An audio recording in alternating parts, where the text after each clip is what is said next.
Selamat berjumpa kembali, saudara yang dikasihi dan mengasihi Tuhan. Salam sejahtera dari Tuhan Yesus menyertai kita semua. Mari kita pada saat ini memasuki persekutuan kita. Di dalam hati, marilah kita mengucapkan demikian. Pertolonganku datang dari Allah, pencipta langit dan bumi, yang kasih-Nya kekal dan tidak pernah meninggalkan karyanya. Salam sejahtera Tuhan Yesus menyertai kita semua. Amin. Mari kita menyanyi dari Kidung Jemaat nomor 337, bait 1-3. Betapa kita tidak bersyukur.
Mari kita berdoa. Tuhan Yesus, kami bersyukur karena kasih-Mu senantiasa menyertai kami, melindungi kami, sehingga kami masih dalam keadaan sehat sampai saat ini karena kasih Tuhan. Jikalau ada saudara kami yang mengalami lemah fisik, kami percaya Tuhan juga melindungi dan memberikan pertolongan. Kami menyadari kekurangan kelemahan kami di dalam membangun kehidupan seturut kehendak-Mu. Ampuni kami. Dan pada saat ini kami akan merenungkan sebagian firman-Mu. Hadirlah menyapa kami. Kami anak-anak-Mu mendengarkannya. Dalam Tuhan Yesus kami memohon. Amin. Saudara, kita akan membaca dari surat Roma. Pasal yang ke-11 ayat 1-10 yang demikian. Maka aku bertanya, adakah Allah mungkin telah menolak umat-Nya? Sekali-kali tidak. Karena aku sendiri pun orang Israel dari keturunan Abraham, dari suku Benyamin. Allah tidak menolak umat-Nya yang dipilih-Nya. Ataukah kamu tidak tahu apa yang dikatakan kitab suci tentang Elia waktu ia mengadukan Israel kepada Allah? Tuhan, nabi-nabimu telah mereka bunuh, mezbah-mezbahmu telah mereka runtuhkan. Hanya aku seorang dirilah yang masih hidup, dan mereka ingin mencabut nyawaku.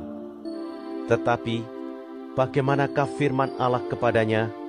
Aku masih meninggalkan 7.000 orang bagiku, yang tidak pernah sujud menyembah Baal. Demikian juga pada waktu ini ada tinggal suatu sisa, menurut pilihan kasih karunia. Tetapi jika hal itu terjadi karena kasih karunia, maka bukan lagi karena perbuatan, sebab jika tidak demikian, maka kasih karunia itu bukan lagi kasih karunia. Jadi bagaimana?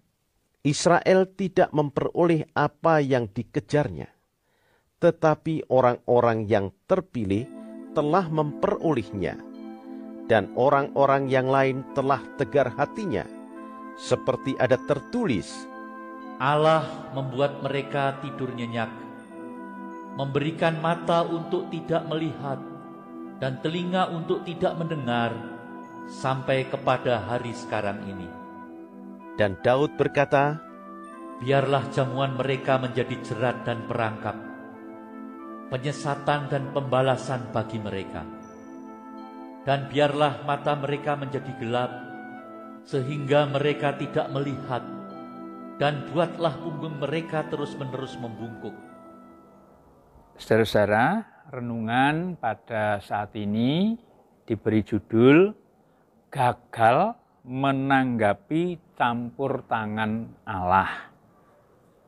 Gagal menanggapi campur tangan Allah.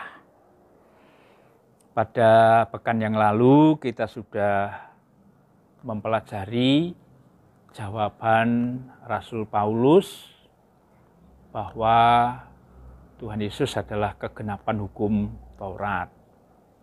Dan kemudian menjelaskan kepada orang-orang di rumah bahwa siapa yang mendengarkan Taurat, dia hidup oleh Taurat. Dan tidak ada seorang pun yang bisa melaksanakan hukum Taurat dengan sempurna. Kasih Allah di dalam Kristus justru menggenapi hukum Taurat.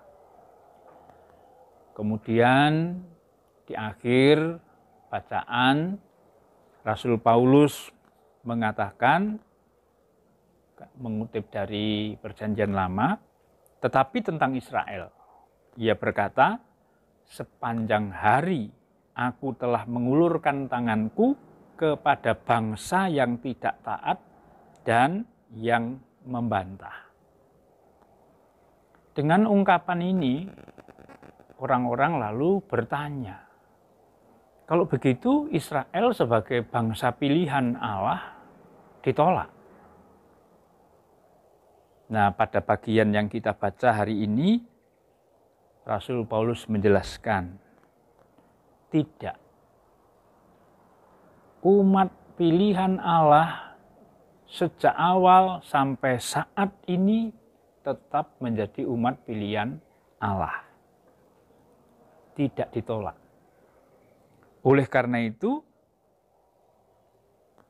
mereka tetap melaksanakan tugas panggilannya.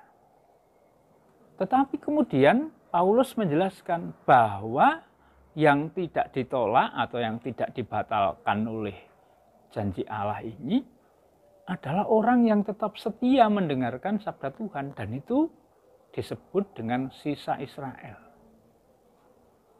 Nah, ketika dikatakan sisa Israel, siapa itu?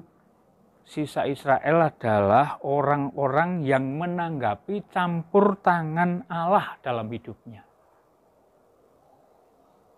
Nah, itu menimbulkan satu pergumulan. Lalu bagaimana dengan kebanyakan orang Israel yang gagal menanggapi campur tangan Allah?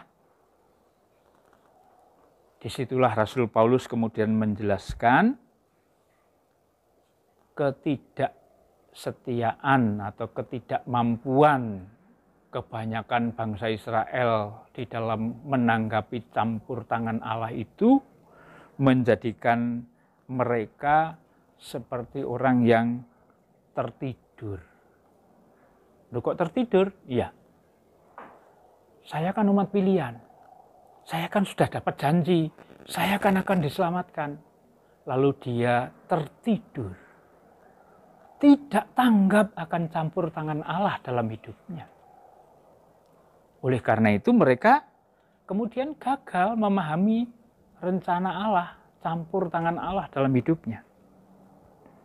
Atau digambarkan juga sebagai orang yang mabuk. Wah, kita ini loh umat pilihan Allah, kita harus bersuka cita. Mabuk dengan kebanggaan, akhirnya lupa diri. Nah, itulah gambaran-gambaran yang disampaikan Paulus kepada mereka, sehingga mereka akhirnya tidak mendapatkan keselamatan. Mereka berada dalam keadaan yang buta dan tuli terhadap campur tangan Allah dalam hidup mereka. Dari uraian Paulus pada bacaan kita saat ini, saya, saudara-saudara, sebagai umat Allah yang baru di dalam Kristus diingatkan. Jangan sampai kita menjadi orang yang tertidur nyenyak sehingga kita tidak mendengar apa yang dikehendaki Allah dalam hidup kita. Janganlah kita menjadi orang yang mabuk karena kita menjadi umat yang dikasihi oleh Allah. Sehingga kita jadi lupa diri, tidak melakukan apa-apa yang dikehendaki oleh Tuhan. Jangan sampai kita menjadi orang yang gagal menanggapi campur tangan Allah dalam hidup ini. Amin. Mari kita menyanyi dari Kidung Jemaat 374, Ku bersandar padanya.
Mari kita berdoa. Tuhan, kami bersyukur atas firman-Mu. Kami telah belajar kepada orang-orang Yahudi yang mengikut Tuhan, dan mereka sebagai orang yang gagal memahami campur tangan Allah. Mampukan kami yang hidup pada zaman ini tetap menjadi orang yang dengar-dengaran akan kehendak-Mu, sehingga sikap langkah hidup kami, tutur kata kami, sungguh sesuai dengan kehendak Tuhan. Kami serahkan keberadaan keluarga, pekerjaan, tolong supaya kami mampu mewujudkan kehendak-Mu. Kami serahkan negara bangsa kami, dan setiap orang yang ambil bagian di dalam menangani COVID-19, kami percaya Tuhan mengasihi dan melindungi mereka. Kami serahkan beban-beban kehidupan kami, tolonglah kami. Kami serahkan kehidupan kami malam nanti di dalam kasih-Mu, sehingga esok pagi boleh bangun dengan kekuatan baru melaksanakan tugas-tugas kehidupan anugerah-Mu. Kami serahkan juga rencana kami untuk mengucap syukur karena lindungan Tuhan di dalam kami menempati tempat ibadah induk. Tuhan menolong sehingga sukacita itu boleh menjadi berkat. Kami serahkan semua di dalam Kristus Tuhan dan Juru Selamat kami yang hidup. Maka damai sejahtera Kristus, kasih Allah Bapa, persekutuan Roh Kudus menyertai kita semua. Amin. Ku bersama